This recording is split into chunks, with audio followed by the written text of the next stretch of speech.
Hi friends, welcome to the UPSC PCS forum. आज हम पढ़ेंगे बायोज्योग्राफी का नेक्स्ट क्वेश्चंस यानी 36 नंबर क्वेश्चन से देखेंगे। इसके पहले हमने 35 नंबर क्वेश्चन तक देख लिया था। और इसके पहले मैं आपको बोलूँगी, प्लीज़ फ्रेंड्स, अगर आपने चैनल को शेयर एंड सब्सक्राइब नहीं किया है तो चैनल को जरूर शेयर एंड सब्सक्राइब करिए। कमेंट सेक्शन में बताना ना भूलिए वीडियो कैसा लगा आपको। साथ ही साथ आप हमारे Telegram channel UPSC PCS forum को ज्वाइन कर सकते हैं। वहाँ पे द हिंदू और इंडियन एक्सप्रेस के जो इंपॉर्टेंट न्यूज़ आर्टिकल्स होते हैं वो शेयर किए जाते हैं।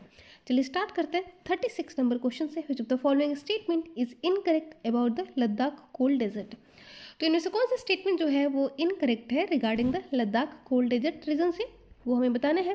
There is a great difference between day and night temperature in Ladakh during summer.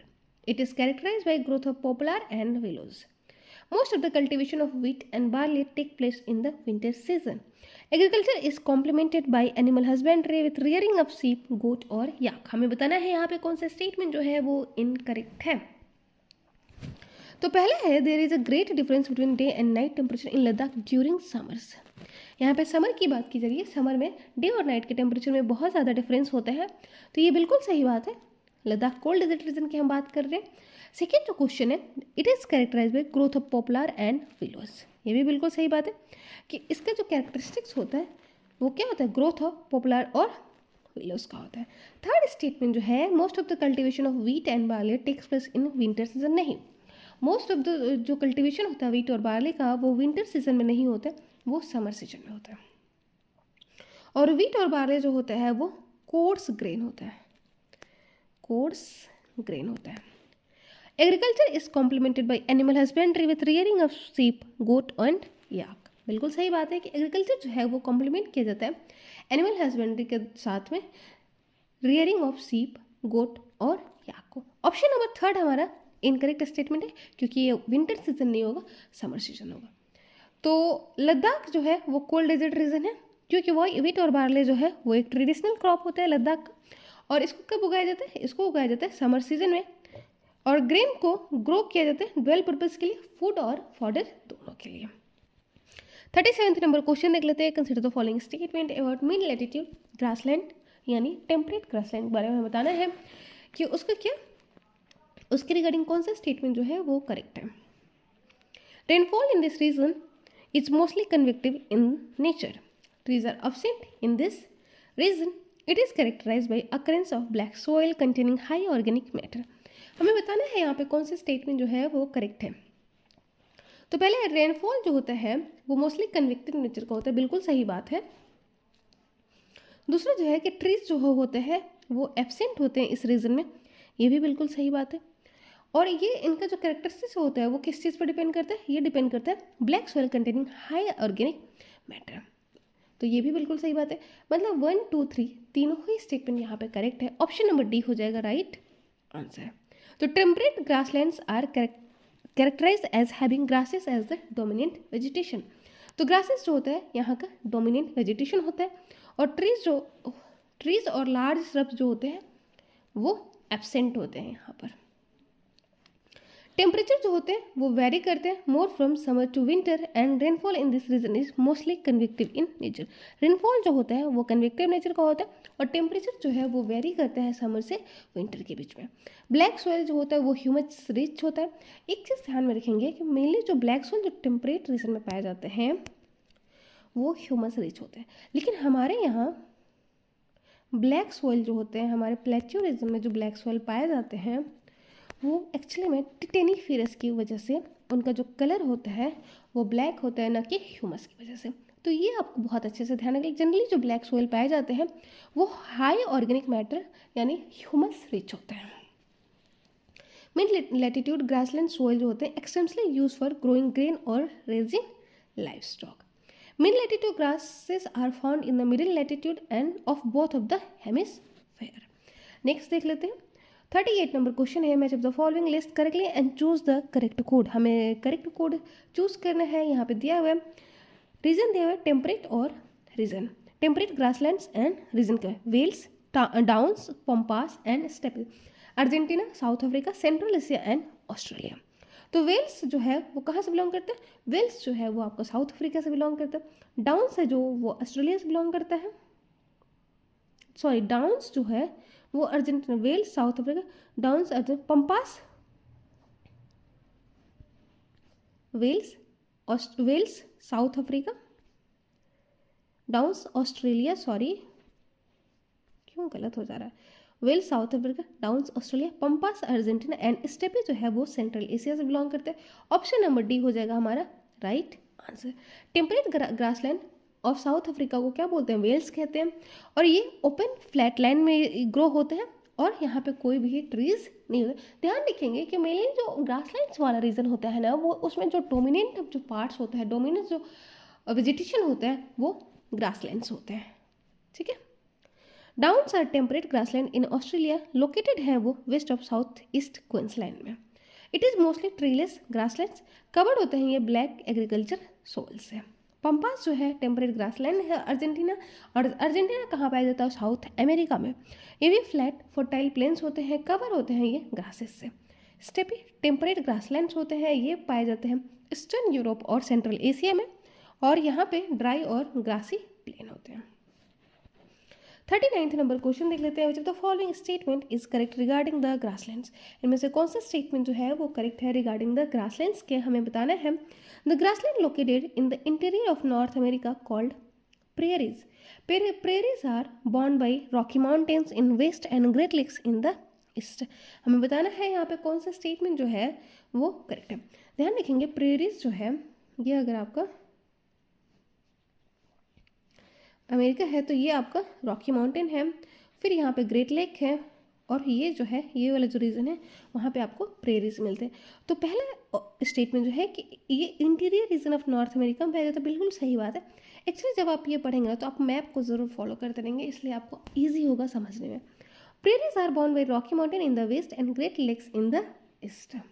Great Lakes जैसे ह्यूरॉन हो गया, मिशिगन हो गया, ईरी हो गया, ओंटारियो हो गया, ये सब सुपीरियर हो गया, ये सब वहाँ के ग्रेट लेक, ठीक है। तो दोनों ही स्टेटमेंट हमारे जो है वो करेक्ट है। ऑप्शन नंबर सी हो जाएगा राइट आंसर। प्रेरीज ग्रासलैंड जो है वो टेम्परेट ग्रासलैंड है नॉर्थ अमेरिका के, और ये लोकेटेड है इंटीरियर रीजन है नॉर्थ अमेरिका। प्रेरीज के पास रिच डाइवर्सिटी होता है, बायोडाइवर्सिटी है विथ टेम्परेट क्लाइमेट, और ये बाउंड होते हैं रॉकी माउंटेन से वेस्ट में और ग्रेट लेक से ईस्ट में, और ये फेमस है व्हीट कल्टिवेशन के लिए। 40 नंबर क्वेश्चन देख लेते हैं। Which of the following characteristics are associated with mid latitude grassland region, तो इनमें से कौन सा जो कैरेक्टरिस्टिक्स है वो एसोसिएटेड है मिड लैटिट्यूड ग्रासलैंड रीजन से। पहला है in USA and Canada the region is characterized by extensive mechanized agriculture.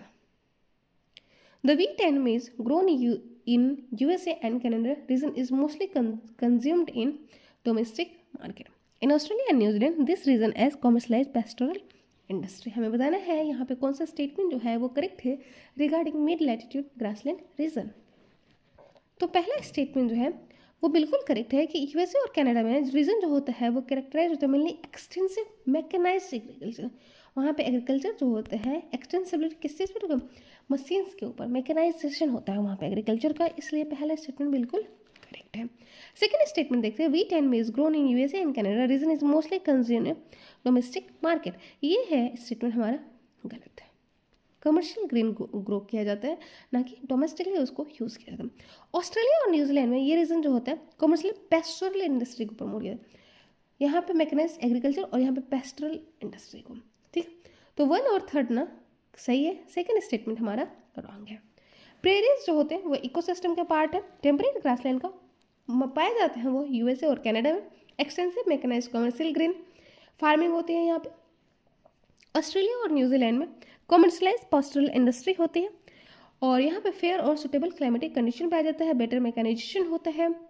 और सेकंड जो है वो हमारा रॉन्ग है, क्योंकि मिड लैटिट्यूड का जो ग्रासलैंड होता है व्हीट और मेज का वो मोस्टली एक्सपोर्ट किया जाता है, कमर्शलाइजेशन के लिए तो वो होता ही है, कमर्शलाइज्ड ही होता है।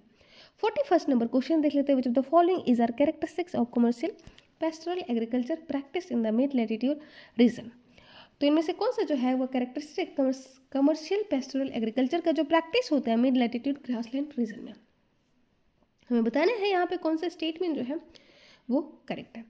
तो पहला जो है use of large scale machines in processing and packaging. Commercial pastoral agriculture का कैरेक्टरिस्टिक्स क्या है ये हमें बताना है। सेकेंड है export of meat and dairy products to the international market, use of manual labour in the industry. हमें बताना है यहाँ पे कौन सा स्टेटमेंट जो है वो करेक्ट है। तो पेस्टोरल एग्रीकल्चर है, ऊपर से मिड लेटीट्यूड का है, कमर्शलाइजेशन होता है। तो पहला बिल्कुल सही है कि use of large scale machines in processing and packaging, बिल्कुल सही बात है। एक्सपोर्ट होता है मीट और डेयरी प्रोडक्ट का इंटरनेशनल मार्केट में, ये भी बिल्कुल सही बात है। यूज है मैनुअल लेबर का इंडस्ट्री में, नहीं।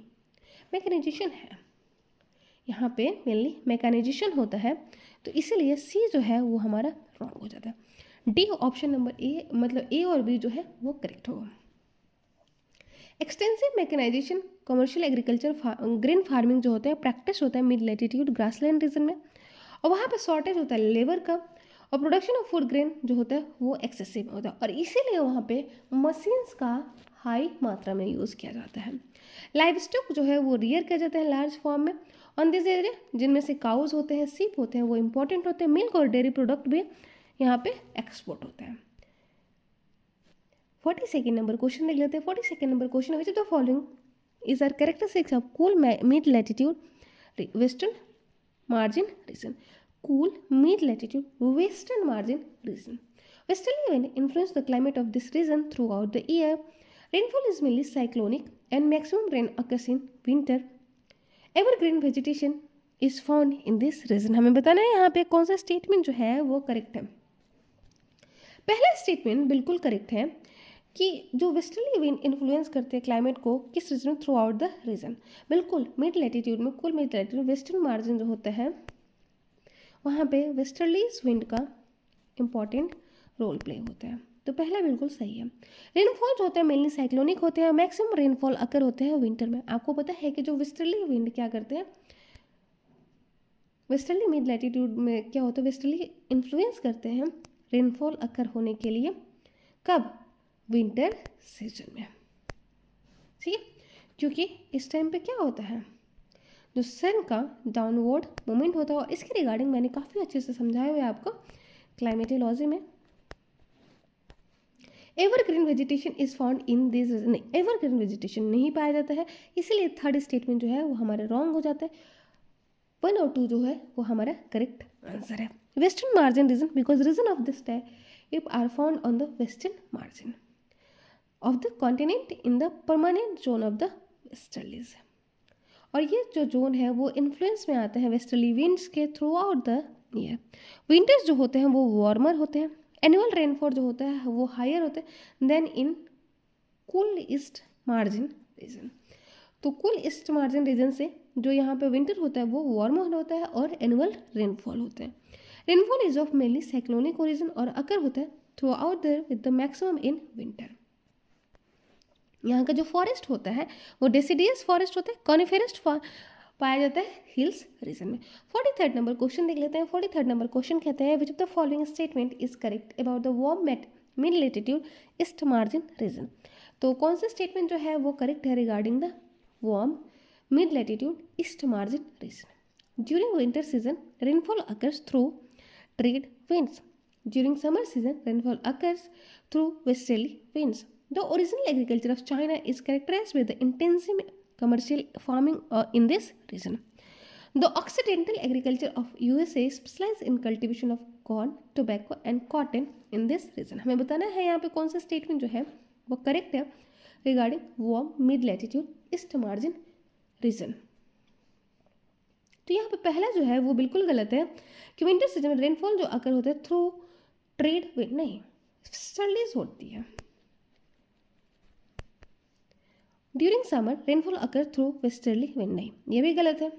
वेस्टर्लीज विंड समर में वेस्टर्लीज का इन्फ्लुएंस होता है। Oriental agriculture of China is characterized intensive commercial farming in this region, बिल्कुल गलत बात है। Occidental agriculture of USA specialize in cultivation of corn, tobacco and cotton in this region, बिल्कुल सही बात है। ऑप्शन नंबर डी हो जाएगा हमारा right answer. Warm mid latitude east margin जो रीजन है ऑक्सीडेंटल एग्रीकल्चर, वहाँ पे एक्सटेंसिव मैकेनाइज्ड फार्मिंग होता है, कहाँ पर, यूएसए में। कॉमर्शियल क्रॉप लाइक कॉटन और टोबैको जो होते हैं वो कल्टीवेट होते हैं occidental farming in USA. Warm mid latitude east margin region is located between 30 degree to 40 degree 45 degree north and south of the equator on eastern margin of the continent in the subtropical belt. 44 number question देख लेते हैं. Cool mid latitude eastern margin region is mainly found in which of the following region? Cool mid latitude eastern margin region is mainly found in which of? Northern region of the Japan, northeastern region of the USA and Canada, Korea region the USA. यहाँ पे कुल mid latitude eastern margin की बात की जा रही है. Obviously यहाँ पे तीनों ही होंगे. अगर आप मैप में जाके चेक करेंगे तो आपको समझ आएगा. ऑप्शन नंबर डी हो जाएगा right answer. Cool mid latitude eastern margin जो रीजन होता है वो मेनली कहाँ पाया जाता है? North eastern United States and adjoining parts of the Canada, Korea and northern Japan. This region lies poleward of the warm east margin region. Region has warm wet summer and cold dry winter. It has Laurentian type of climate. यहाँ पर का जो climate होता है वो लॉरेंसियन type of climate होता है. हम कभी और डिस्कस करेंगे. वैसे शायद मैंने जो क्लाइमेटोलॉजी पढ़ाया हुआ है उसमें मैंने समझाया हुआ है कि लॉरेंसियन टाइप ऑफ क्लाइमेट क्या होते हैं. China type of climate, British type of climate, Mediterranean type of climate, ये सब मैं tundra, tiger type of climate, equatorial climate, ये सब मैंने काफ़ी अच्छे से डिस्कस किए हुए हैं. तो अगर आपने नहीं देखा है तो उसको जाके जरूर देखिए. एनुअल रेंज ऑफ टेम्परेचर जो होता है वो हाई होता है समर में और हॉट होता है, और विंटर जो होता है वो वेरी कोल्ड होता है. 45 नंबर क्वेश्चन देख लेते हैं. Which is the following is are characteristic of taiga coniferous forest region. इनमें से कौन सा जो है वो कैरेक्टरिस्टिक्स है टाइगर कॉनिफेरस फॉरेस्ट रीजन का, वो हमें बताया.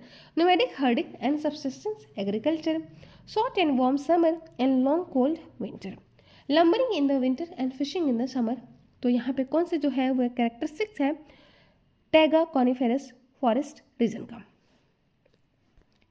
तो पहला जो है वो बिल्कुल गलत है. सेकेंड जो है वो बिल्कुल सही है कि short and warm summers, long and cold winters. यहाँ पे जो समर होता है वो शॉर्ट होते हैं जबकि विंटर जो होता है लॉन्ग होता है. लंबरिंग जो होता है विंटर में, और फिशिंग जो होता है, फिशिंग समर में क्यों होता है? क्योंकि यहाँ पे मेल्टिंग ऑफ द ग्लेशियर्स होता है. सेकेंड और थर्ड जो है वो स्टेटमेंट सही है. एक बार हम इसके एक्सप्लेनेशन को भी देखते हैं. तो टैगर कॉनिफेरस फॉरेस्ट रीजन जो होता है वहाँ पे क्लाइमेट जो होता है वो कोल्ड और मॉइस्ट होता है. वार्म जो होता है, समर जो होता है वो वार्म होता है और शॉर्ट होता है. विंटर जो होता है वो कोल्ड होता है और लॉन्ग होता है. कॉनिफेरस फॉरेस्ट जो होते हैं वो फाउंड होते हैं और कंटेन करते हैं ये सॉफ्ट वुड को, जैसे कि ओक, बर्च और मैपल को. लंबरिंग जो है यहाँ का मेन ऑक्यूपेशन है जो कि विंटर में किया जाता है, और फिशिंग जो है वो प्रैक्टिस होता है समर सीजन में. 46 नंबर क्वेश्चन देख लेते हैं. 46 नंबर क्वेश्चन देख लेते हैं. Match of the following list correctly and choose the correct code. Nomadic tribes है और रीजन इसमें दिया हुआ है इन्यूट्स, लैप्स, सैमोइड्स, और कौन किससे मैच करते हैं हमें बताना है. इनका रीजन कौन किससे बिलोंग करता है? तो इन्यूट्स जो है वो बिलोंग करता है कनाडा और अलास्का से.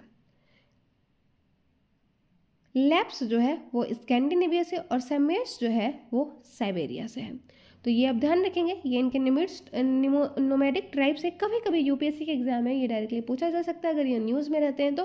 वैसे तो जो न्यूज़ में रहते हैं वही एग्जाम में पूछा जाता है, ध्यान रखेंगे. ऑप्शन नंबर सी हो जाएगा राइट आंसर. इन्यूट्स जो होते हैं वो कल्चरली सिमिलर इंडिजिनस ग्रुप होते हैं आर्कटिक रीजन का, ग्रीनलैंड, कनाडा और अलास्का रीजन के. लैप्स जो होते हैं वो स्कैंडिनेवियन रीजन में पाए जाते हैं और स्मॉल इंडिजिनस इथनिक कम्युनिटी होते हैं ये, और डिपेंड होते हैं ये रेनडियर फार्मिंग के. सैमोइड्स जो होते हैं वो group of closely related people होते हैं जो स्पीक करते हैं सैमोएडिक लैंग्वेज को. उनका लिंग्विस्टिक, एथनिक और कल्चरल ग्रुपिंग जो होते हैं, मतलब उनका लिंग्विस्टिक अपना कल्चरल ग्रुपिंग होता है. उनका जो नेम ड्राइव होता है वो सैमोइड्स से होता है, जिसका मतलब होता है इंडिजिनस पीपल ऑफ साइबेरिया. ठीक है, नेक्स्ट क्वेश्चन देख लेते हैं. 47 नंबर क्वेश्चन है. किस is the following statement about polar biome. Polar biome का रिगार्डिंग कौन सा स्टेटमेंट जो है वो करेक्ट है? The sub soil in the polar reason remain permanently frozen through out the year. Generally, mosses, lichen and sedges grow on patches. Mining of minerals such as oil, iron ore and nickel. Cultivation of vegetables in glass houses. यहाँ पे कौन सा statement जो है वो correct है regarding the polar climates, polar biomes? तो पहला जो है the sub soil in the polar reason remain permanently frozen through out. सब सोइल के सोइल के नीचे जो सब सोइल होता है वो परमानेंटली फ्रोजन होता है थ्रू आउट द ईयर. बिल्कुल सही बात है. जनरली मॉसेस, लाइकन एंड स्वेजेस जो होते हैं वो ग्रो होते हैं पैसेज में, ये भी बिल्कुल सही बात है। Mining of mineral such as oil, iron और एंड निकल्स यहाँ पे होता है, ये भी बिल्कुल सही बात है। Cultivation of vegetable in glass houses, ये भी बिल्कुल सही बात है। ग्लास हाउसेस में क्यों? क्योंकि वो कोल्ड से वो मतलब वो फ्रॉस्ट को से ज़्यादा अफेक्ट ना हो जाए इसलिए।